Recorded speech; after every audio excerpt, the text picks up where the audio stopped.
In your car, listen to Newswatch 16 on WKRZ AM 1340. Proud to serve northeastern and central Pennsylvania. This is WNEP 16, the news station. Now, Nolan Johannes, Karen Harch, Chief Meteorologist Tom Clark with his backyard forecast, and Joe Zone on sports. This is the Newswatch 16 update. Good evening. 40,000 people in Luzerne County can once again turn on the tap and take a drink. It's all because the drinking water boil advisory for those PG&W customers has been lifted. We have two reports. The first from Night Beat reporter Bob Costantini. Using this newsroom map of the Wyoming Valley, we can show you that all of the communities south of Exeter, which were under the original water boil advisory, that's south of Exeter, now in those communities, you no longer have to boil your water. Those towns were served by Springbrook Reservoir, but now they're being served by Huntsville. Those west side towns now taken off the boil advisory are Luzerne, Pringle, Edwardsville, Kingston, Swoyersville, 40 Fort, West Wyoming, Wyoming, and parts of Exeter. The Department of Environmental Resources is taking this action after receiving water sample test results from the EPA. Final confirmation of the fact that the water from the Huntsville Reservoir Hillside Treatment Plant is safe to drink. What we needed from EPA was the confirmation that would give us the information to lift the boil advisory. DER's announcement marks the end of over 3 months of undrinkable tap water from any west side boroughs. Kingston Administrator Ken Johnson reflects on what his town had to do.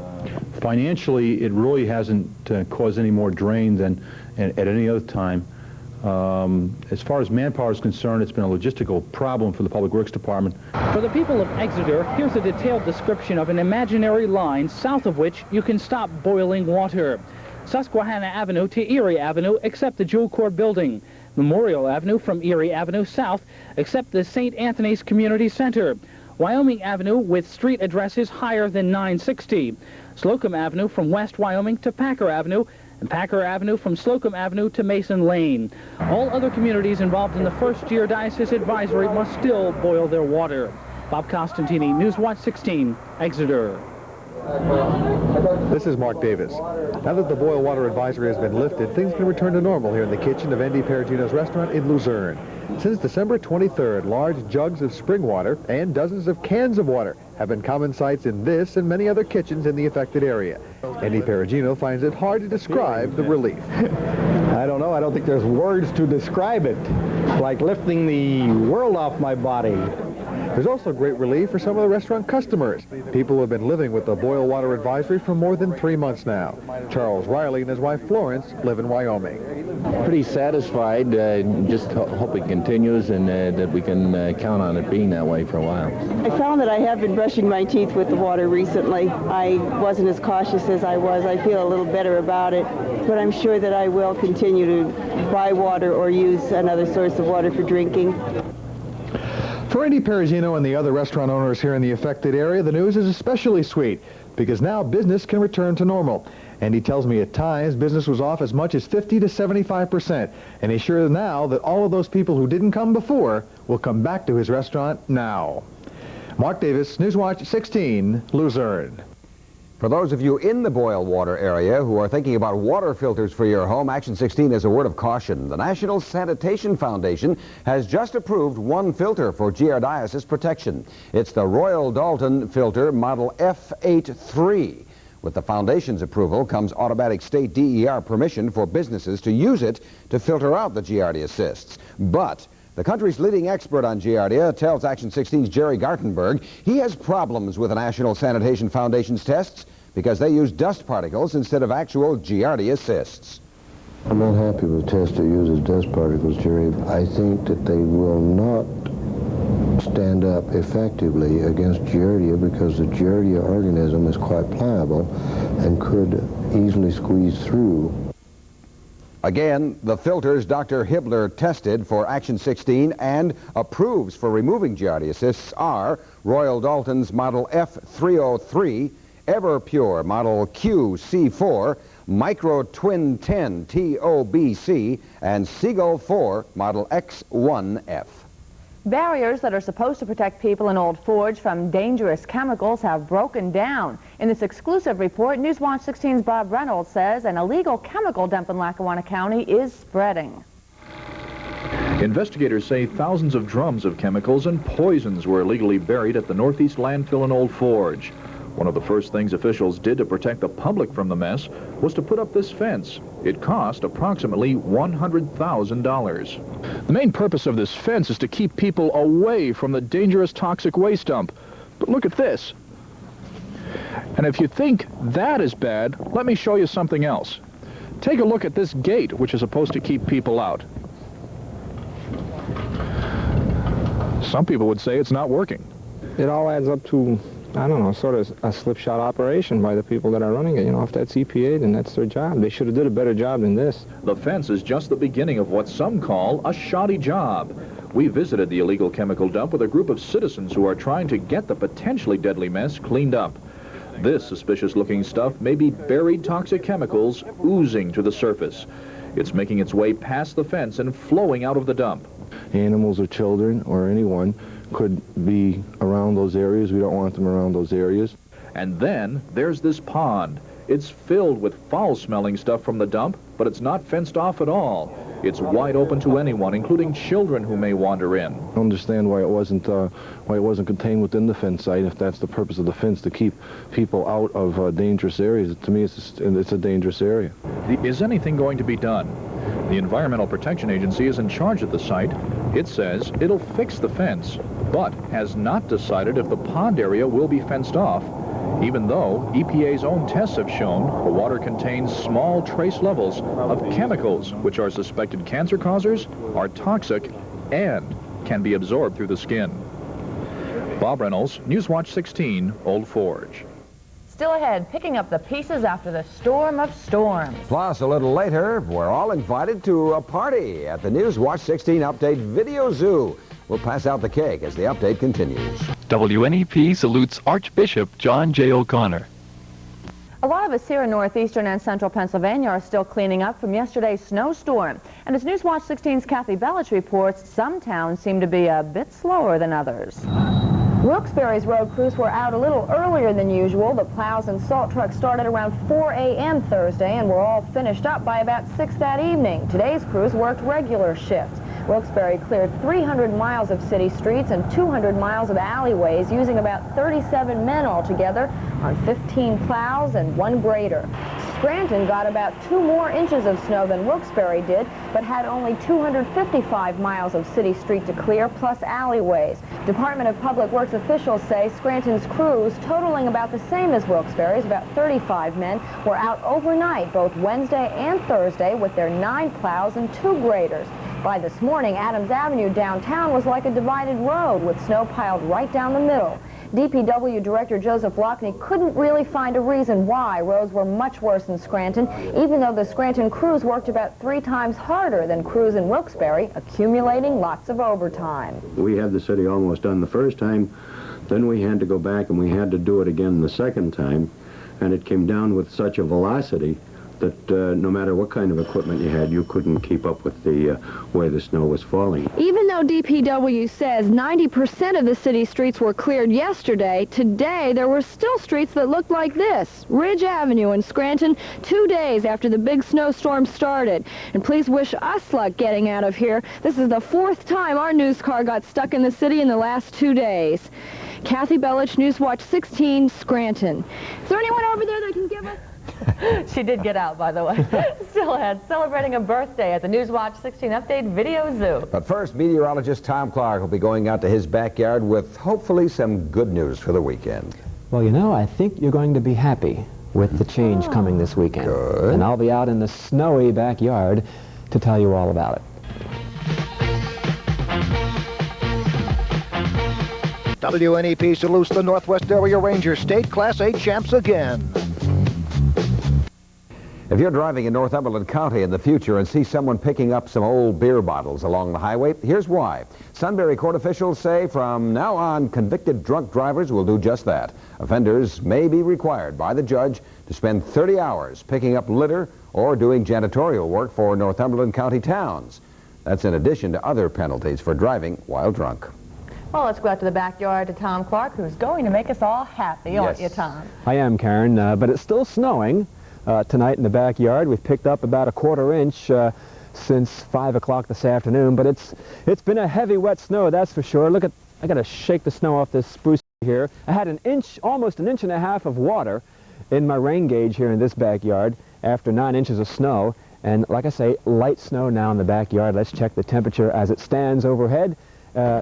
There it is right there, coming up at 32 degrees. The humidity is high, the wind is light, and the barometer is rising. A good sign there. The range in temperature, not too much today, only 3 degrees up to this point. Look at that, the normal, that only 35 for the high, and the normal's 51. Wow, this is spring? Record 83, set back in 1977. Let's go to the satellite view and take a look at the giant storm system. There it is there, that devastating storm, now 600 miles east of Cape Cod. Now, there was a 60-foot high stone lighthouse on Nantucket Island that was built 166 years ago, and it is now gone in the fury of that storm system. But now there is moist air coming around the backside of that storm down into Pennsylvania, and that is causing the light snow to persist across northeastern Pennsylvania tonight. But it will taper off over the next couple of hours because skies now breaking up. It's now clear in Rochester, New York. Now, you looked out to the west here, it's breaking up quite a bit, but out here, 86-mile-per-hour winds in Utah and heavy snow now falling in Wyoming. Now, this storm will not have any effect on our weather until about the middle of next week.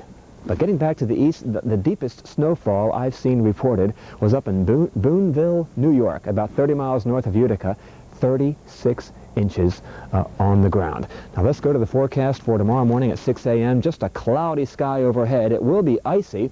This light snow falling now causing many of the overpasses to become slippery, and with temperatures down close to 30 in many places, slippery driving in the morning. 26 the low in Pleasant Mountain, Wayne County.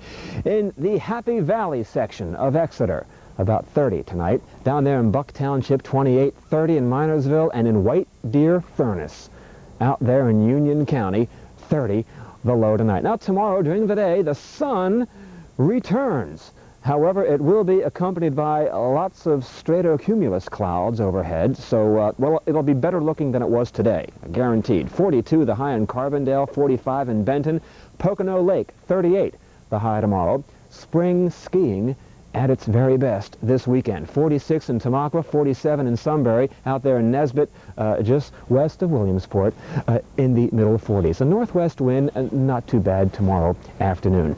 The Health Watch reflecting rising barometers and lower humidity. The mood index bar having a little problem there, but it looks good for tomorrow, folks. Sunrise and sunset coming up at 5:49 and going down at 6:28.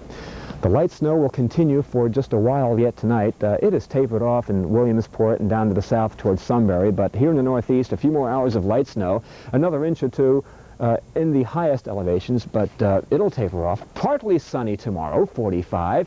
Beautiful on Sunday, middle 40s. A fair day on Monday, and clouds moving in on Tuesday. The next chance for any precipitation will come the middle of next week.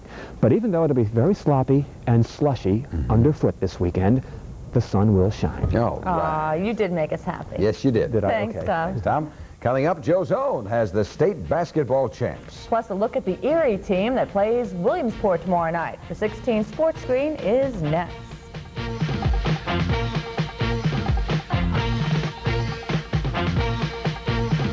Catch the hottest hits in the country on WNEP TV 16. It's America's Top 10. You'll hear the biggest hits performed by the hottest acts on the pop, soul, and country album charts. You'll see the latest music video, and host Casey Kasem will count down the top hits of the week on the Billboard charts. You'll also get the inside scoop from exclusive interviews with the biggest musical groups and solo acts. All this and much more on America's Top 10. Tomorrow on WNEP TV 16. He was live from Harrisburg at 6, and a little bit before that, too, and he's with us now. Joe, what an exciting day today at the farm show at the Hershey, Harrisburg. Thanks, Nolan. It's been a long day, folks. Northwest Rangers came to do something that hadn't been done in over a decade, win back-to-back state titles. They're in white against Cornell, and that is Jeff Stieber inside where they wanted to be successful today. Cornell's successes under the hoop. Northwest wanted that part of the game. Stieber from Mazzanchi for 2 more. Cornell's big man is Vaughn Luton. 29 points a game, but just 12 today. They shut him down. Ustat played with aggression all day long. Look at that drive. Low-scoring game. It was 18-15 at the half. Ustat here to Stieber. And the two of them stay close, back and forth. Now watch the tight Northwest defense. Miner knocks it to Mazzanchi, to Stieber, and he has got 2 more. Again, lots of baskets inside. Fast break is pretty. 4 years together they played, and that's why that is so successful. It was a close game. In fact, Cornell led by a point with 4 minutes left, but Northwest opened it up in the final minutes to win by 10 and get Ed Gajewski his 2nd straight state championship. You've had time to think about it. Can you compare this one to the first one? Well, Joe, I think that the team and myself, I think the fans, I think probably have the same satisfaction. It's a great feeling, and I'm happy for not only the kids, myself. I think we have very supportive fans, and they're going to be back there. We'll have a parade from Bloomsburg, so the appreciation is there, and the way I feel just like the fans do. I'm real happy for everybody. Coach Gajewski told me that he would be back next season. You know what? He's got just about a whole new group of kids and a whole new challenge. There was another state title won this afternoon. Tim Carlson has the story of the Marion Catholic girls. You're watching first half action. Marion in the blue and yellow. Marion opens the scoring. Diane Decker hits from the corner. Now to the inside game for the Phillies. Mara Hydro gets the ball, drives, and hits it. Kennedy Christian goes to the inside game too. Karen Tunzurek hits, and on the play she is fouled. But the Phillies on the fast break were too much. Mary Rose Del Perro with the layup. And even when things looked like they were going wrong for the Phillies, they seem to go right. Hydro's shot is blocked in the lane, but Del Perro picks it up and puts it in. Now to the second quarter tip-off. Watch this. It's Decker down, double pump up, and it's good. Kennedy Christian trying to stay close. Kim Reardon from the wing. She hits that shot, but it was Del Perro coming back, baseline, hitting the shot, and the Phillies are on a roll. In the second half, it was Marion playing the slowdown. Kennedy had to foul off the missed foul shot. Watch Decker go inside and make it off the glass. Marion goes up fast, stays to win 64-49. The girls' Class A state title. After the game, Joe Zone talked with Marion coach Elsie Tola. You realize yet what you've accomplished? No, I said I was going to sit on the seat for about 2 hours. I can't believe it. When did you have an idea, or did you ever have an idea that this team had this kind of capability? We always think every team has this capability, but since last year when we lost in Eastern Final Trinity, I know we could come back and do this. We worked hard. Did that become your goal at the beginning of the year, to want to win a state championship? We never mentioned it. We'll take one game at a time. Marion Catholic finishes the season with a 34-2 record and a state championship. Tim Carlson, Newswatch 16 Sports. And now let's congratulate those state winners on the scoreboard. Northwest over Cornell. The final was 48-38. And for the girls, Marion Catholic over Kennedy Christian, 64-49. Now, here's what happened tonight. Pitched in Pittsburgh Northern Catholic over Bishop McDevitt, 52-51 in the girls' class AAA. Boys AAA, Allentown Central Catholic. Congratulations to all of our viewers down there. 72-53. Nice season for those people. Okay, tomorrow night at 8, Williamsport will try to wrap up a perfect season against Erie Prep. We'll be televising that game live and exclusive. Now, for a look at that Erie Prep team, we go to Erie and look at their last win. Meadville in black started out quickly, controlling the boards and the baseline. 6'5" senior Bob Mudger was the key for the Dogs, scoring 11 first-half points. Meadville closed the first quarter with a half-court bomb by Rich Seidel. The Dogs were up by 6. The second quarter, the Ramblers turned it on. Jim Stevenson led the way with a pair of nice drives and 9 opening half points. And Prep, who trailed by 10 at one time, cut the deficit to 25-22. When Big Mark Atkinson canned this shot at the buzzer, Prep trailed Meadville by 1 at halftime. The third quarter teams exchanged hoop for hoop. Mike Stadmiller for Prep, Terry Gray for Meadville. The lead changed hands on 5 occasions, and the Ramblers led by 1 at the close of the period. The fourth quarter was all Erie Prep. Mark Atkinson battled his way to the hoop, and while running a short stall, Prep outscored the Dogs 10-0 in a 3-minute span. The crowd knew, and the players knew, that Erie Prep was on their way to Hershey. The final, Prep 58, Meadville 48. Williamsport and Erie Prep tomorrow night right here on 16. Okay, NBA scoreboard. Check the winners tonight. Boston over Atlanta, 105-96. Philadelphia beat Dallas, 118-110. More scores. Washington beat New York.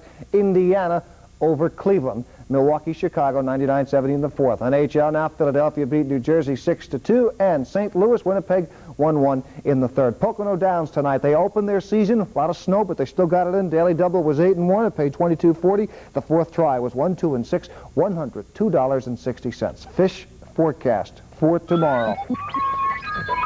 2 more weeks, fishermen, trout season. Tomorrow, back at Hershey to wrap up the season. I can't wait to get back. Okay, Joe. Did a good job today. Thank you. Still ahead, a birthday bash at the Newswatch 16 Update Video Zoo. We'll cut the cake when we come back.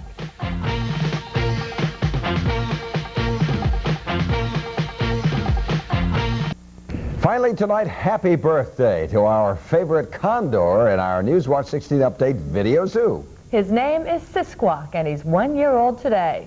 Sisquak is the first California condor born in captivity. He was hatched in a laboratory, and biologists hope by doing that, they'll be able to keep the condor population from dwindling. 1 or 2 of the birds die each year, and there are only 17 left in Central California. On his first birthday, Sisquak weighed in at 21 pounds with a 9-foot wingspan. He lives, of course, in a condominium with a girl condor named Taquilla. Oh, that's bad. Condominium. Well, anyway, happy birthday, and there it is right there. We've made it complete and say that's our report for tonight. Good night and have a good weekend.